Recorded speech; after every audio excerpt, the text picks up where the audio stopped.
Hello, hello! Good afternoon. So today tatanggalin natin itong malaking bushes dito sa harap ng bahay. Actually, meron tayong 5 big bushes dito sa harap noon. Ito yung picture niya. So natanggal na natin yan, nakumbinsi natin si Habi, kaya natanggal na natin yung 3. So this time nakumbinsi ko siya, natanggalin natin ulit itong isa pa. So there you go, finally natanggal na. Ang tagal kong kinumbins si Habi dyan. Actually, it's more than a year. Yung unang big bushes dito, bali 1, 2, 3. 3 yung tinanggal namin dito. Ang tagal ko din kinumbins yun siya. Kaya ayan. Kasi ang plano ko dito sa front ay taniman ko ng cactus, lagyan ko din ng agave and with succulents. So, I'm thinking kung tatanggalin din namin ito or hindi. Kasi magandang pang privacy din sa side door, pang takip. So, maybe itong side na ito lang.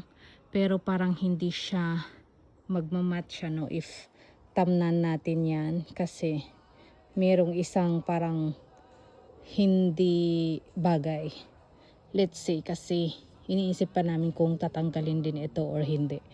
But anyway, so far at least ito, which is more sun papasok sa bahay, which is good para sa mga indoor plants ko. So ayan, natanggal na ni Habi yung major roots nung bushes, kaya lilinisin pa niya yan bukas. Hapon na kasi, actually past 7 PM na, pero maliwanag pa rin. So ayan, maingay yung aso ng kapitbahay namin. So ayan, kaya itong malaking rocks na yan, i-move yan namin somewhere here, which is maganda kasi yan sa landscape, yung rocks. Tapos lalagyan natin ng halaman in front. So it's either tatanggalin, i-move natin yung rocks, or tatanggalin natin itong big bushes at papalitan na lang natin ng halaman dito. So let's see. So ayan. So medyo umiba ang laki ng pagbabago. So marami kaming binago dito sa bahay, kasi ayan, dito din na side, I'm not sure kung naalala nyo noon, merong malaking tree dito, pero ngayon ito na yung kanyang itsura. So ayan. Hello, good morning ulit. So ayan, another day para linisin natin itong naiwan nating trabaho kahapon. So ang ginawa namin ni Habi ay natanggal na natin yung mga roots nung bushes, and then ngayon imumove na natin yung ating rocks kung saan natin kaya ito ipwesto. Kasi sobrang bigat niya talaga, kaya sobrang nahihirapan kaming i-move. Buti na lang may technique si Habi, nilagyan niya ng bilog na bakal sa ilalim para medyo mag-roll siya. Kasi kung itutulak mo talaga, hindi mo siya kaya unless marami kayong gagawa. Since kami lang, kaya ayan, paunti-unti, eventually na i-move din niya. Kaya ayan. Finally, natapos din.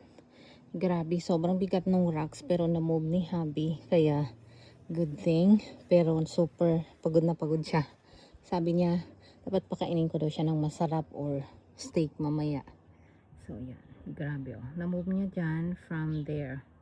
Super bigat niyan. Grabe. Kaya, ayan. So, ang next mission natin is taniman natin ng agave, succulent, and cactus. So, meron akong in-order na mangrove. So, ilalagay natin dito. So, darating siya ngayong Thursday. Hopefully, medyo malaki yun. Malaki konti. Kasi yan, super liit. And then, once na nataniman na natin dito, then maglalagay na tayo ng barks or either rocks. So, depende. So, yan. Para maganda na tingnan. So far, tinanong niya ako kung gusto kong tanggalin ito. I think ito iwanan na lang. Kasi pang privacy dito na side. Otherwise, sabi ko pwede nating tanggalin, pero palitan natin ng fruit trees. So, yan. Hello, good morning. So, another day. So, pang third day natin ito mag-ayos dito sa harap. So, ngayon magtatanim tayo dito sa harap. Since si Habi, tapos na yung kanyang trabaho dito. So, there you go. Still, long way to go. Tan ako ng black with liners. So, meron tayong green. Okay lang yan. Gawa ng matatakpan naman natin yan siya ng either rocks or bark. So pinag-iisipan ko pa kung ano yung ilalagay natin. It's either rocks or bark. Kasi pag barks, makakamura tayo, ano. So pag rocks naman, medyo marami-rami yung kailangan natin. So ayan. So let's see kung saan tayo makakamura, syempre. So ayan. So yung ito, hindi ko na yan nilagyan ng liner. Supposedly kasi dapat mauuna yung liner ano bago natin taniman. Kaso during that time hindi ko pa alam kung ano yung ilalagay ko, and then ngayon nakapagtanim na tayo ng iba-ibang klaseng cactus, succulent. So yung mga nasa loob hindi ko na yan lalagyan ng liner dahil lalagyan pa natin ng mga succulent, ayan ano, para mag-full bago tayo maglagay ng ating barks or rocks, ano, depende kung alin yung mas makakamura tayo. So ngayon, after natin mailagay yung ating liner, ano, ay pupunta tayo sa store para bibili ng rocks. Hello, good afternoon. So today maghahanap tayo ng rocks. Saktong-sakto ano pagdating natin dito sa store, since bark sana ang pipiliin ko kasi mas mura, nagkataon may sale yung kanilang mga rocks dito kaya imimix na lang natin.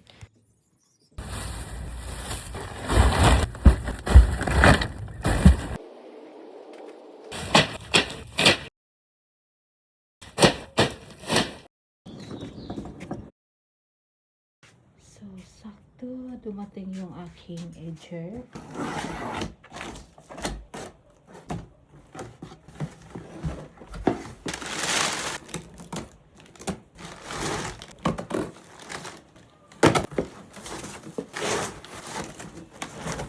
So, ayan, at nilagay na din natin yung ating edger, ano, actually 120 feet yung gamit natin at saktong-sakto ito. Tayo tapos kasi kulang yung rocks natin. Anyway, nakaubos tayo ng 12 bags of river rocks.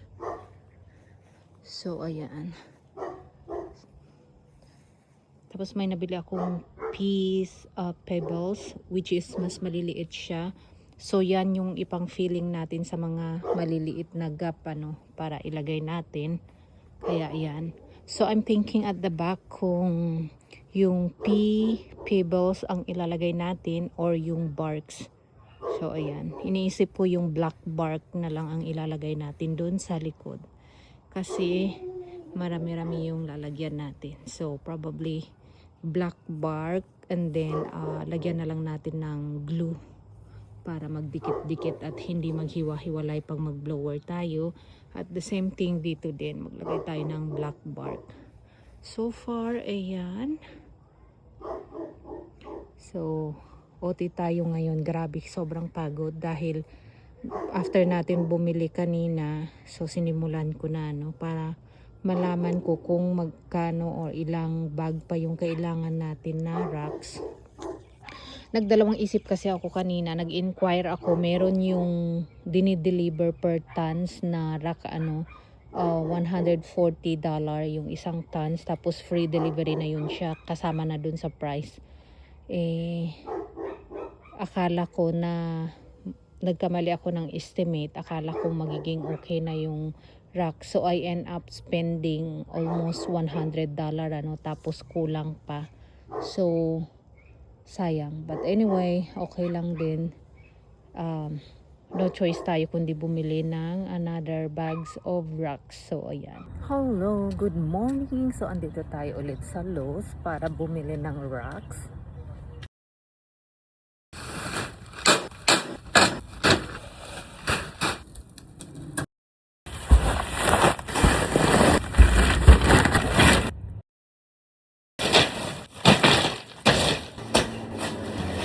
So, kulang pa yan. So, today, wala na ata kagabi.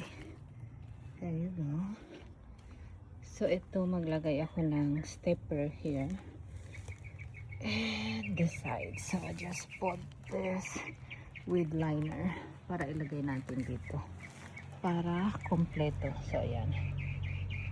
And then, bibili tayo ulit ng rocks mamaya para malaman natin kung ilang bag yung kakailanganin natin.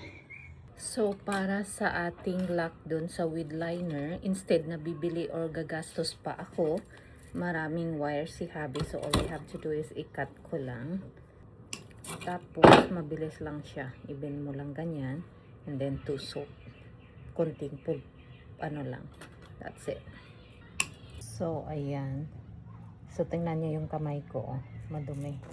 Actually, madali lang naman ito gamitin pag ilagay natin dun sa ating wid liner. So, itusok mo lang siya. Masecure lang natin ito, kasi pag nailagay naman natin yung racks, matatakpan naman yan. So, there, finally, may liner siya. So, ngayon, lalagyan natin ng edger para paglagyan natin ng racks, hindi siya mapupunta sa gilid pag naapakan. Same thing here. Ayan. Ayan, yun na yung kulubot na yan. Matatakpan din naman yan ng racks. And then, dyan. So, next ay maglalagay tayo ng edger. So, ayan. So, ayan na kompleto na natin yung ating wid liner. So, ngayon, tatapusin na din natin lagay yung ating edger dito sa side. Saka natin lalagyan ng racks kung ano man yung kulang dito sa harap. So, for the small gap, I use people para ma-fill yung mga maliliit na gap.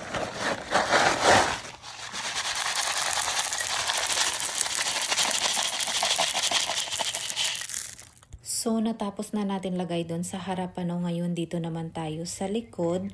Kaya, ayan, ito yung lalagyan natin. Actually, rack sana ang ilalagay ko, pero nagbago isip natin.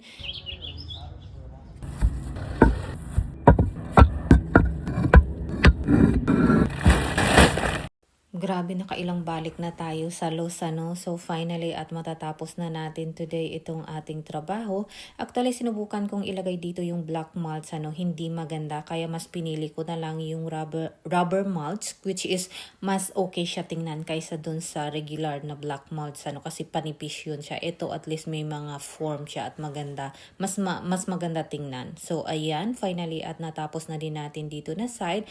So, ito na, yung ating edger pala na nabili sa Amazon, hindi masyadong sturdy pero okay na, kaya ayan. So, since natapos na natin ito, ngayon ay aayusin ko naman yung halaman. Actually, baliktad, dapat inayos ko muna yan bago ilagay yung ating mga racks. Pero, syempre, pabago-bago yung ilalagay natin. So, I end up kumuha ng cactus dito para ilipat ko dun sa harap.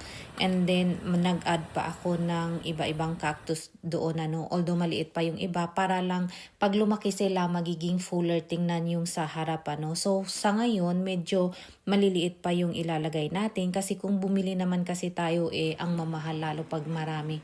Kaya mag-start muna tayo sa maliliit muna. Kung ano lang yung meron tayo dito sa ating garden. So, ayan. Finally, natapos na natin. There you go. Ayan. So, ito maliliit pa lang. Pero lalaki din yan. Kaya excited na tayong makita itong lumago, So, yeah. Natapos natin itong front na tayo lang gumawa, Matrabaho pero sulit naman. Dahil nga last time, di ba, mga bushes lang. So, ito yung before ng ating front house. Ito na ngayon. After natin maayos, So, yung ating natanim dito, medyo hindi pa totally fuller yung mga halaman. Eventually, mapupuno din yan pag lumaki na sila. So, lalo na pag lumaki na din yung ating cactus. So, medyo mako-cover up na niya, yung sa my window part. Actually, nilipat ko yan, nung unang work natin dito. Nasa unahan siya ng agave, pero nailipat ko kasi ayaw kong ma-block niya yung window totally. So, ayan.